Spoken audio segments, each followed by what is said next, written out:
let's get into some figures, John, and some proper deals. I paid £1 million for the actual frame for the building. I paid £1 million for it. Don't bring me problems, bring me solutions. So if you're going to bring me a problem on the site, bring a solution with it as well. We're going to be talking about how to get into bigger development deals, what it takes, what's all the risks, the numbers, and everything. You need to be the person who knows how to pull people together. And actually, what I like about bigger projects is that you're forced to build a team. Absolutely. You're absolutely. I find, I mean, doing the wine rack, a big scheme for most people is a very big scheme. And actually, that's easier in a way to do than it is a smaller scheme where when I get more involved, because I've got so many people sucking up to me and being nice to me because I'm paying them, Mark. That's the truth. They're experts in their own field, of course, but they haven't got the guts and the balls that you and I have got and people on this call have got, because they won't do the development themselves. They'll push you into doing it and they'll advise you. But what you always got to remember is you are the captain of the ship. So they will advise you. John, it's your decision. I'll be honest, a lot of professionals, when I tell them what I'm doing, they advise me not to do it. But because we're opening our first resort, we're looking at 3. And if all 3 stack up, we're going to start all 3. And that's on top of the other houses.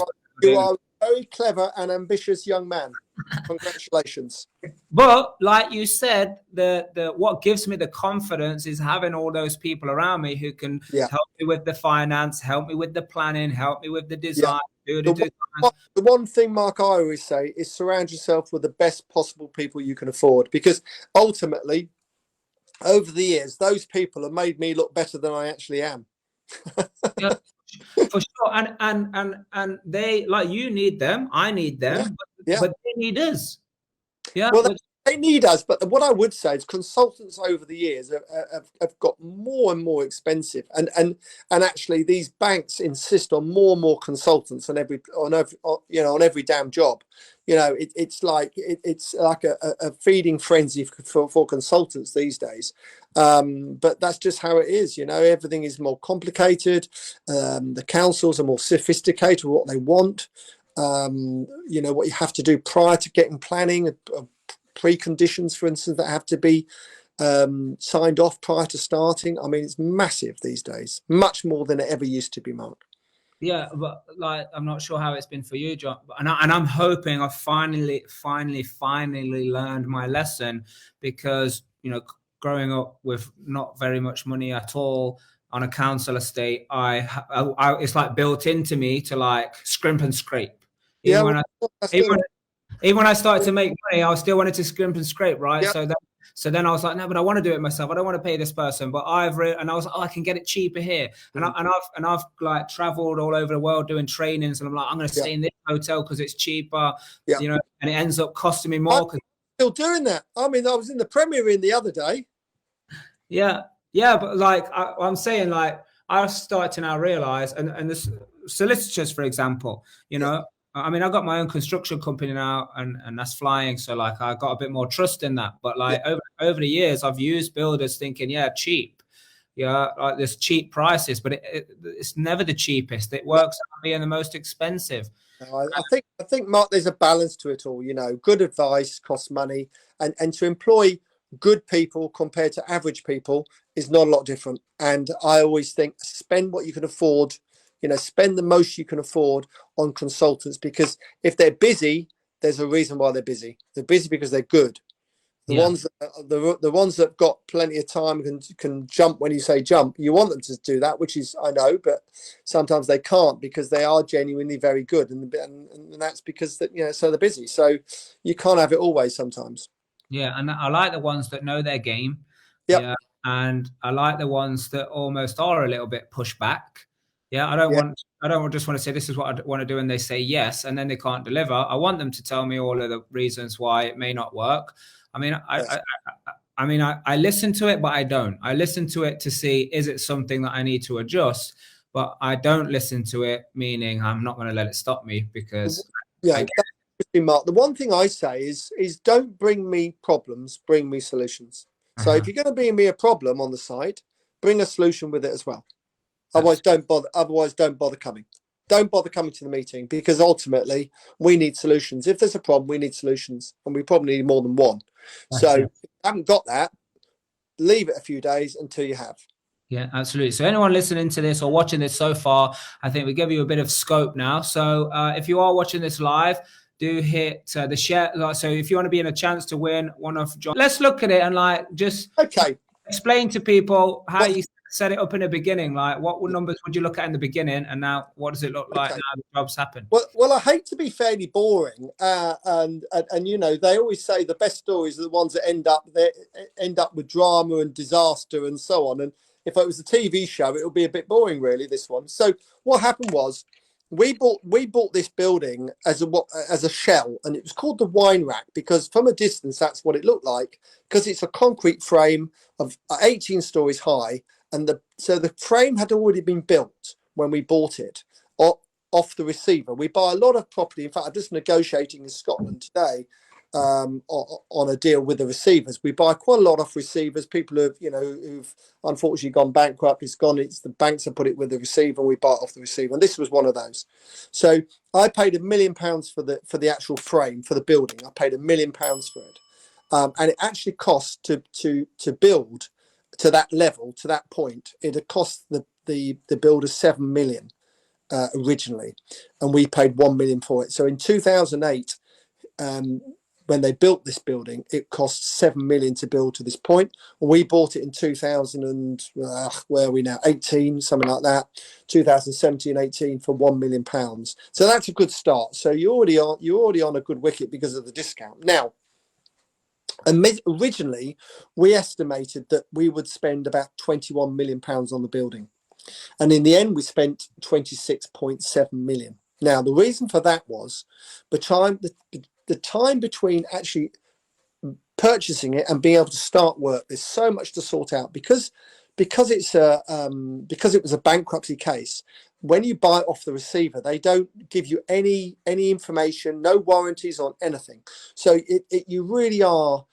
It's a little bit, I always describe it as a little bit like investigating a murder with no suspects. So you really got to analyze, for instance, the frame that was built, was it built correctly? Is the concrete okay still after being exposed for 10 years to the weather? Structurally, is it sound? Is it in the right position? So we have to measure the building to make sure that it's exactly in the right position, because when you put cladding on a building like that, of course, if it's slightly out, the cladding will stick out to one side. Or so it really is important that and that's where you need all the consultants, of course. So we did all those, and by the time we've done all those things, we've then had Brexit. Now, some of you on the meeting, the call, will be anti-Brexit. You'll be Ramonas, and actually, being a Ramona would have saved me quite a lot of money. I was a Brexiteer, and I put money towards the. I'm involved with the Conservatives. I'm president of an association now, and I'm a Conservative donor. So, so I was for Brexit, but it's cost us just under £3 million extra because of the pound against the euro. What you got to remember is that 70% of the building materials come from Europe or beyond.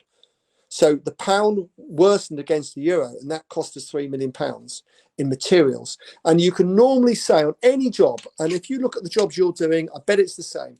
Half the costs are materials, and the other half is labour.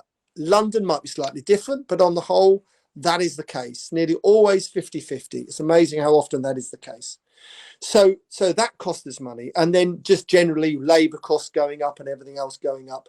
So we end up what we thought was going to be 22 million, something like that, ended up £4 million more, £4.5 million more, £4 million more. Then we had, unfortunately, the dreadful fire,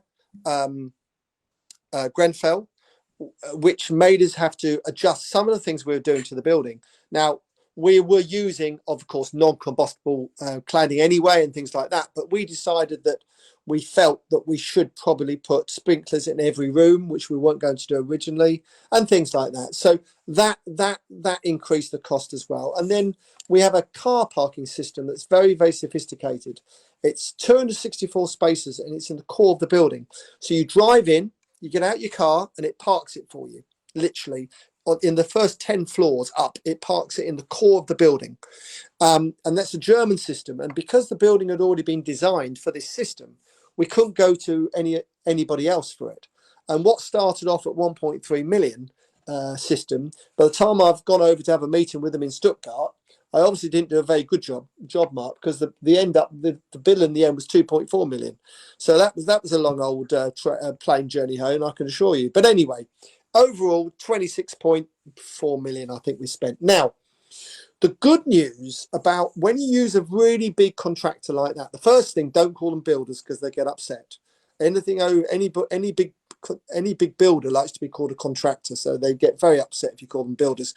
But the one thing about them is they are super organized, and they have reams and reams and levels of management. For instance, in a block of 18 stories, they had 4 different project managers dealing with 3 floors each or 4 floors each, so 5 floors each nearly, was it? Yeah. Super organized. You're going to the best people to do everything. Now that's expensive, but on a big block like that, you have to go to those types of people. You can't do it any other way, and the bank wouldn't let you do it any other way either. So that's what happened. So I can honestly say, Mark, unusually, because in my 40-year career and having bought and sold over 4,000 deals and properties, I very rarely came in on budget and on time. And in this case, I came in on budget and before time. And that's because the amount of money we spent and had to spend with the contractors of the size they are, that happened. So it came in on budget and on time. And our sale prices are slightly ahead of schedule, in terms of where we would be selling wise, although we had, of course, we had a lockdown which hasn't helped us. And of course, we've had the overcladding, all the buildings being with problems with the overcladding. That hasn't helped us with marketing a high-rise block. But we've overcome all those things. We've got about 22 flats left out of 150. We're relatively happy with where we are. We haven't made as much money as we thought we'd make.